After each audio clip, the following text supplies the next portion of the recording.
Mente Inquietante. Seja bem-vinda ao meu canal Toda Mente Inquieta e Mente Inquietante.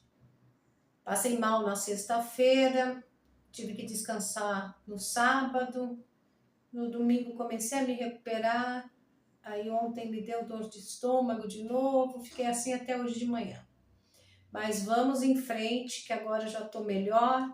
Preparei um material bom para vocês, só que eu vou destrinchar em 2 vídeos. Este vai ficar um vídeo de informações e o próximo vídeo com as informações que vão abastecer vocês. Vocês verão que o que eu vou falar tem todo o sentido. Ia misturar num vídeo só, mas ia ficar muito longo e vocês não gostariam de ver um material tão longo assim, porque é uma mistura de informação com análise. Então, vou trazer a análise em sequência, ok? E o computador está em manutenção, agora é para valer mesmo. Quinta-feira já tem de volta o equipamento para poder melhorar a transmissão, a iluminação, tudo para vocês. Se tivermos redes sociais ainda, não é mesmo? Vamos lá, gente.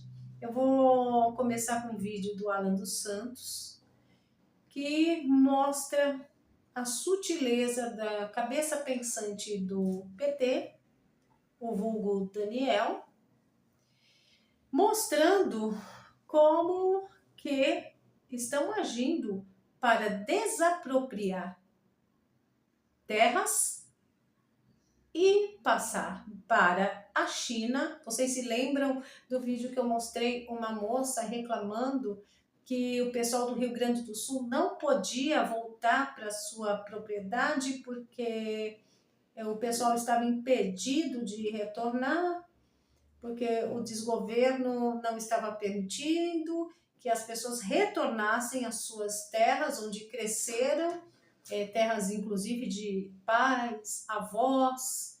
Pois é, gente, e que tinha chinês fazendo medição. Fiquem atentos a isso. E agora, com a greve do agro, que está sem incentivo nenhum financeiro, tendo que pagar as dívidas, sendo que o Rio Grande do Sul foi devastado, né? E infelizmente a coisa tá feia e isso tem método. Confira. Trump foi eleito, piorou a situação, Magnitsky está vindo, aí o Dirceu vira a chave, joga tudo para a Rússia. E o que o Dirceu já deu ordem para a galera? MST, taquem fogo nas fazendas. E o que eles estão querendo decidir? Já decidiram? Já não? No STF? Fazenda queimada, fazenda produtiva. Já decidiram. Vai ser... Sendo criminoso, que eles vão investigar. Vão investigar. Não, queimada, criminosa, exato. Está desapropriada da terra. Exato. Eles já decidiram isso. E quem é que vai comprar isso aí tudo? A China. Sim. O plano do Dirceu, ninguém pode dizer que é ruim. É ruim para nós, mas assim... Bom, deixa pra lá. Aquelas terras no sul do Pará. É aquela inteligência diabólica, né? É, inteligência diabólica. Agora, que os caras amarram direitinho, amarram. Bom, gente, voltando aqui, as informações. O regime Lula estava para desapropriar uma fazenda lá no Paraná e entregar para o MST. Não sei se isso já ocorreu. Era uma área de 10.000 hectares pertencente à família Petrilli e a fazenda era anteriormente utilizada para a criação de búfalos e já está há anos ocupada pelo movimento comunista dos sem terra. Veja.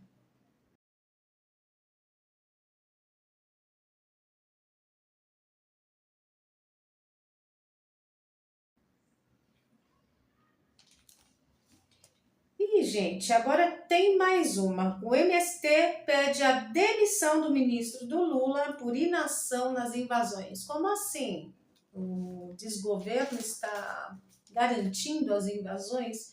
Pelo visto, sim. Vocês se lembram de uma matéria que eu divulguei, que uma matéria pequenininha, uma chamada, dizendo que no Abril Vermelho, presidente pediu para que não partissem para cima do pessoal do MST, caso houvesse as invasões? Pois é, gente, tá do mesmo jeito. O negócio tá ficando feio e não enxerga quem não quer enxergar. É um movimento revolucionário que a esquerda extremista sempre pregou. O marxismo prega isso, a revolução. Bom, gente, agora vamos ver quantos dias o brasileiro tem que trabalhar para pagar impostos destinados a bancar a máquina inchada do Estado e os luxos desse presidente e sua primeira desdama. Confira. O número médio de dias trabalhados para arcar com os impostos mais que dobrou no Brasil desde os anos 1970. Neste ano, nós vamos trabalhar 149 dias, o equivalente a 40% do ano, só para o pagamento de impostos. Pelo menos isso é o que aponta o Instituto Brasileiro de Planejamento e Tributação por meio desse levantamento, em que são levados em conta todos os tributos. O principal ainda continua sendo os bens de consumo, né? Ou seja, para consumir você acaba pagando impostos, equivale a 22%, você trabalha em média aí 83 dias só para o pagamento daquilo que você adquire. Em relação ao imposto de renda também 15%, e aí depois vem os outros IS de impostos, IPTU, IPVA e tudo mais. A gente fala aqui do centro da capital paulista, onde tem também o impostômetro, que mostra tanto o indicador de quanto já foi arrecadado em relação ao contexto da cidade de São Paulo, com mais de 1.606 bilhões de reais, e o contexto do governo federal, aquilo que foi arrecadado em todo o Brasil, com mais de 2.099 bilhões de reais, e aí essas cifras vão aumentando cada vez mais na arrecadação de impostos. Houve até mesmo um aumento em relação ao IOF recentemente. Então, a gente vê movimentos cada vez mais crescentes em aumento de impostos e não na diminuição deles.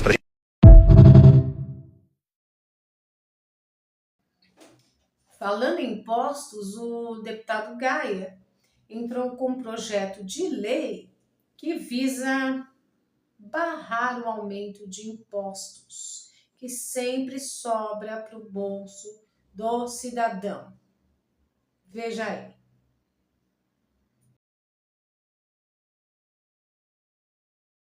E agora fique com o pai da mentira, afirmando que Deus criou o sertão sem água porque sabia que ele, o Pinóquio, ia trazer. Lembrando que não foi o Pinóquio que entregou a transposição do São Francisco, levando água ao Nordeste. Ele e a Anta fizeram um pequeno trecho e por 16 anos essa obra ficou praticamente abandonada, beneficiando só os amigos, é claro, né? Por isso valia a pena demorar com as obras, é sempre assim. E ele simplesmente mentiu. E, enfim, é uma pouca vergonha.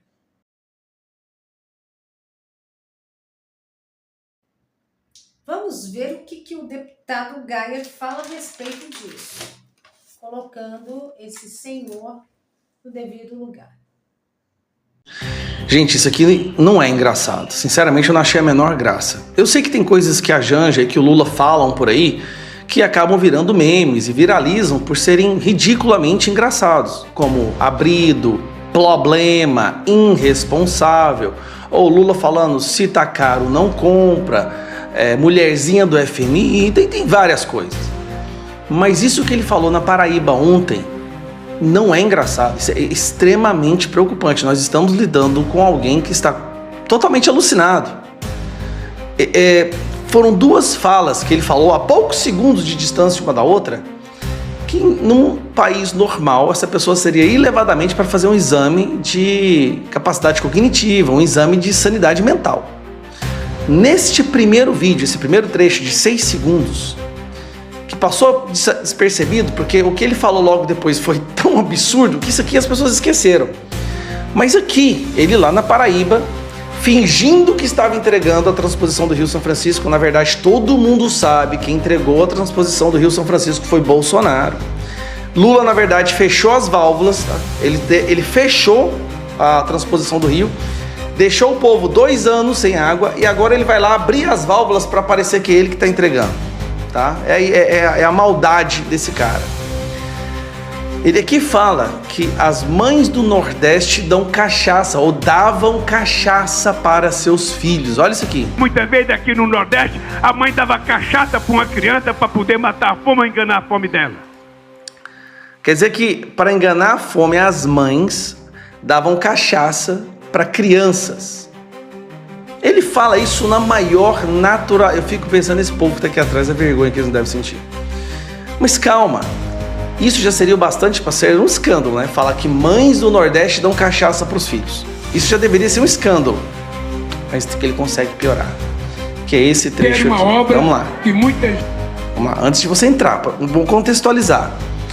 Lula usou a transposição ou a construção da transposição do Rio-São Francisco para criar um grande esquema de corrupção e roubar dinheiro durante 20 anos praticamente.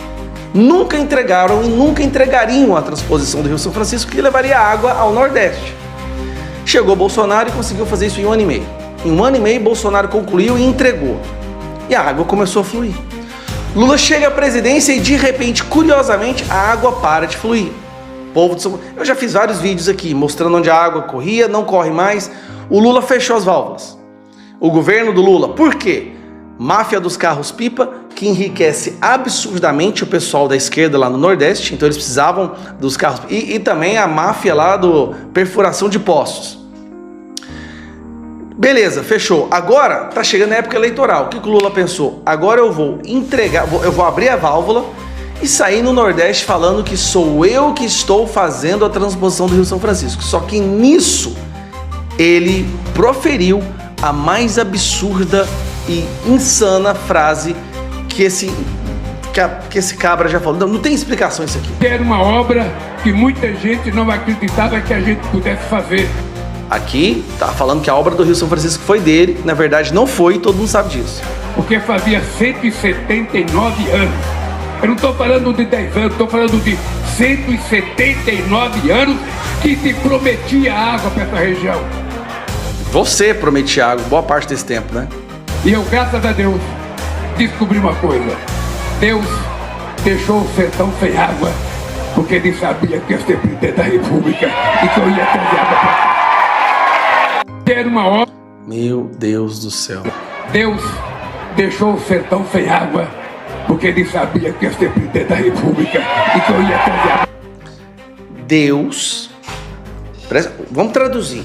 Deus, ao criar o mundo, determinou que uma parcela do Brasil iria sofrer durante 300 anos, milhares de vidas iam ser perdidas e o sofrimento ia durar durante centenas de anos, porque Deus sabia que o Lula ia terminar o projeto de Deus. Então, Deus fez o mundo em 7 dias, porque o resto o Lula ia fazer, era o Lula que ia fazer. Isso é um nível de megalomania patológica.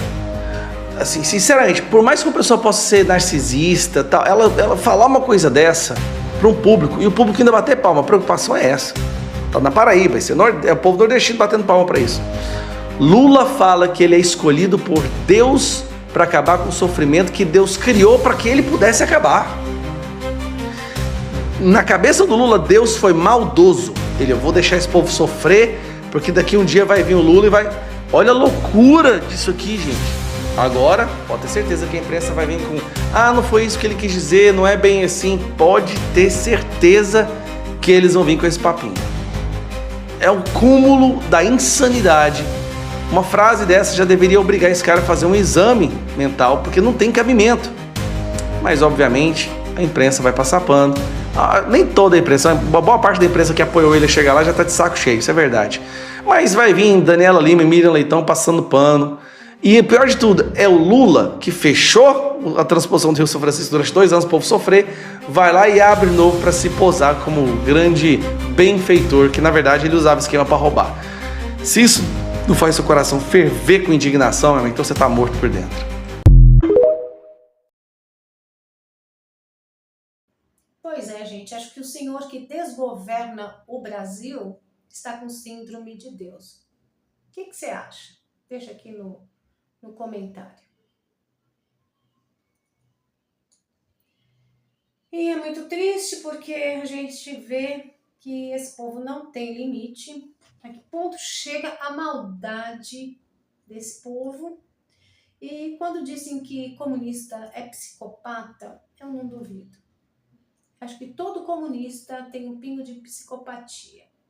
Vamos aos bolsos novamente, pessoal. Você sabia que o Senado aprovou um reajuste de 73 bilhões de reais para bancar os servidores do governo federal? É a máquina inchada do Estado. Parabéns a quem fez o L, faz o L de novo.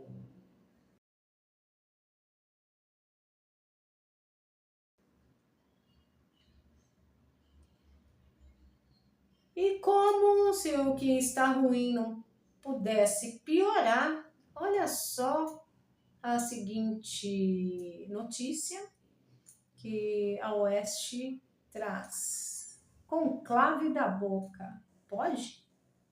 No Rio de Janeiro, a facção Terceiro Comando Puro realizou um ritual chamado Conclave da Boca para escolher um novo chefe do tráfico.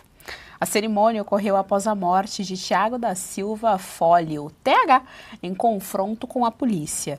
Objetos foram queimados após a votação e a fumaça preta simbolizou a decisão. O foragido da justiça, Alexandre Ramos do Nascimento, conhecido como Pescador, foi eleito o novo líder. Gente, é inacreditável. Olha, Jorge Serrão, a gente está tendo um conclave do crime. É rir para não chorar, não é mesmo? Bom, vamos agora à decadência das relações exteriores, segundo Luiz Felipe de Orleans e Bragança, nosso querido deputado federal, descendente da família real portuguesa, a quem eu tenho tremenda admiração. Não confie no Brasil. É para se confiar.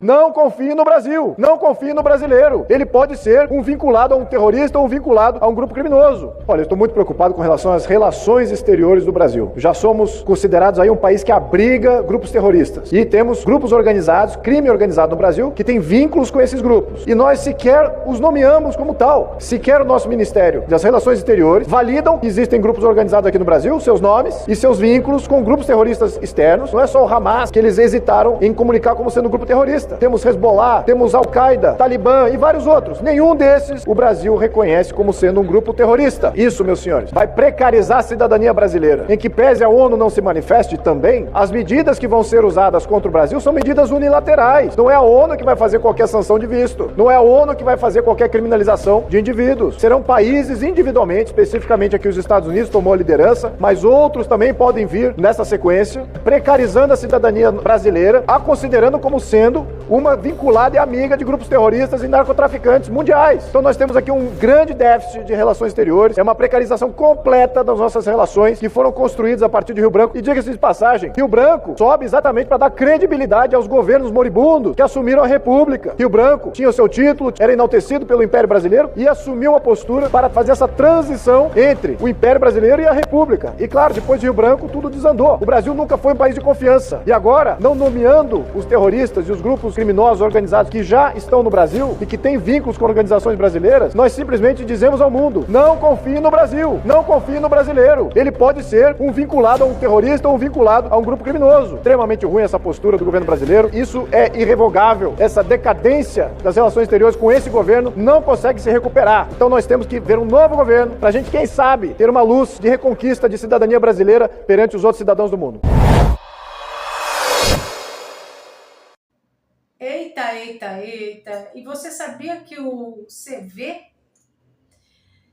ordenou trégua no G20? Isso quem traz é o nosso querido presidente, verdadeiro presidente, Jair Messias Bolsonaro.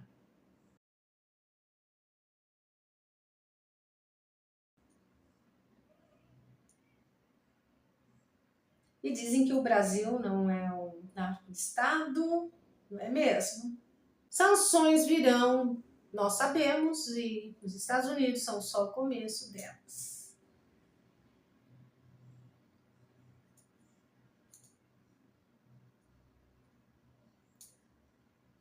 Bom, gente, agora eu vou mostrar para vocês que dependendo do lado que você está, a justiça vai esquecer que você cometeu um ilícito. Agora, se você for da oposição, mesmo sem ter cometido crime algum, você será considerado um criminoso. Veja só comparações entre o Eduardo Bolsonaro e o Lulinha. Bom, Lulinha foi acusado de receber 132 milhões de empresas de telefonia, provas anuladas, processo anulado. Vejamos Eduardo Bolsonaro, acusado de exercer sua função parlamentar, sua atividade parlamentar, e responde a diversos inquéritos no STF. Bem-vindos ao prostíbulo que se tornou o Brasil.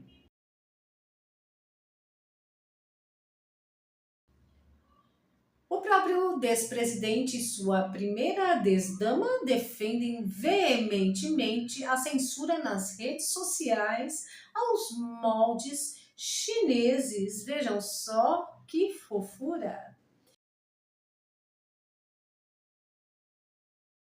E estamos mesmo numa ditadura sem fim, isso é inegável. Falando em demo-gracinha ou demo-gracia, no dia 4 de junho, daqui a 2 dias, próxima quarta-feira, o S3F voltará a julgar a regulação, entre aspas, ou melhor dizendo, a censura nas redes sociais a pedido da AGU. Aliás, o que a AGU entra com pedido de regulação de redes sociais, sendo que não é sua função, e também que S3F julgue um caso desse, sendo que é função estrita do Poder Legislativo, ou seja, Congresso Nacional, Câmara dos Deputados e Senado Federal. O mais incrível é que isso vai ser feito num período em que o Congresso está de folga. Interessante, não?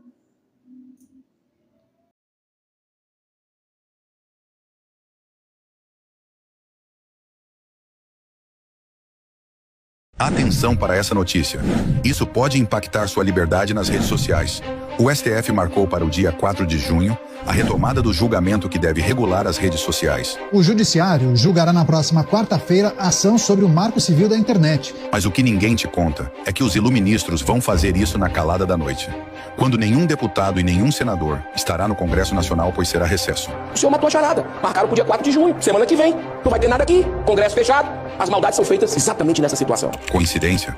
Há uma vontade imensa, tanto do atual governo, apoiado pela esquerda brasileira, como do próprio judiciário, em promover censura nas redes sociais. Quero chamar a atenção de toda a população brasileira, porque foi marcado agora que 4 de junho agora, o STF vai julgar a questão da regulamentação das redes sociais. Então quero que você que está vendo essa fala minha agora se mobilize. O pior de tudo, semana que vem o Congresso Nacional não vai funcionar por causa do BRICS. Então essa boca que a gente tem aqui para poder gritar para vocês aqui, esse plenário que a gente pode aqui defender a liberdade de expressão de vocês, estará fechado. O senhor matou a charada. A obsessão desse governo do STF é censura, porque eles não aceitam críticas, eles estão acima.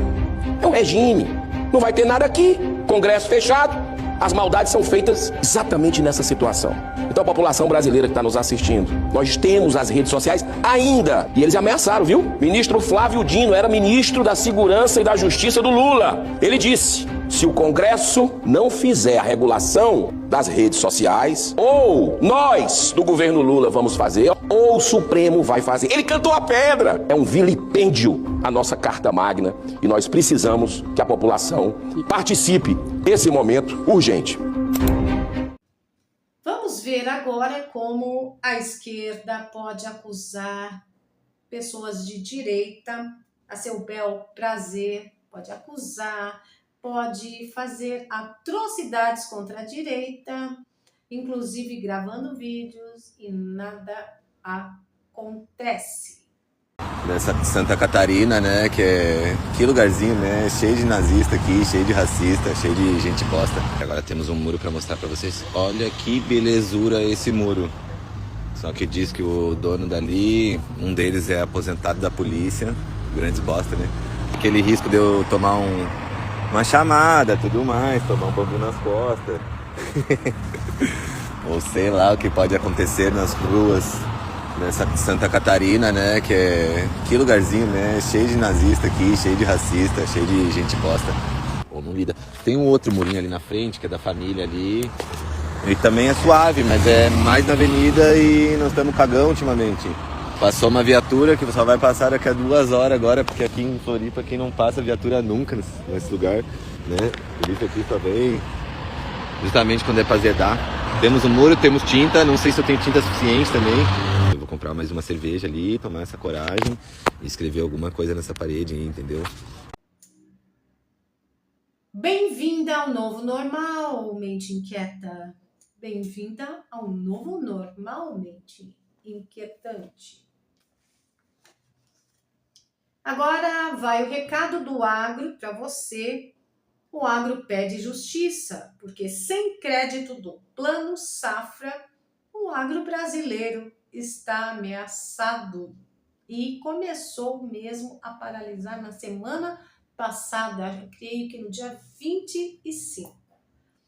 A greve está firme e forte, começou no Rio Grande do Sul, mas dizem por aí que essa greve vai se estender ao Paraná e Santa Catarina.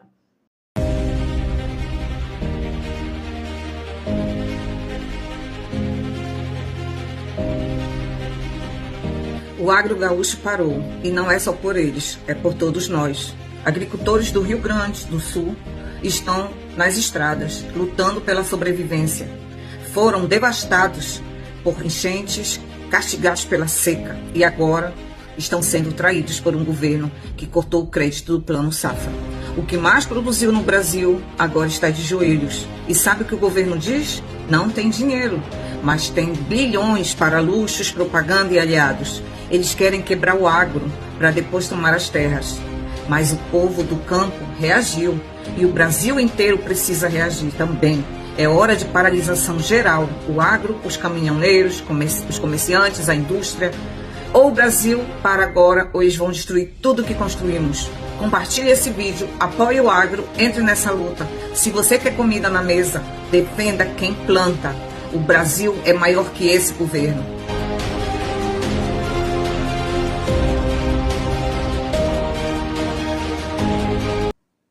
Agora eu vou deixar um recado do Marcos Polon para vocês, para finalizar, e aí eu encerro.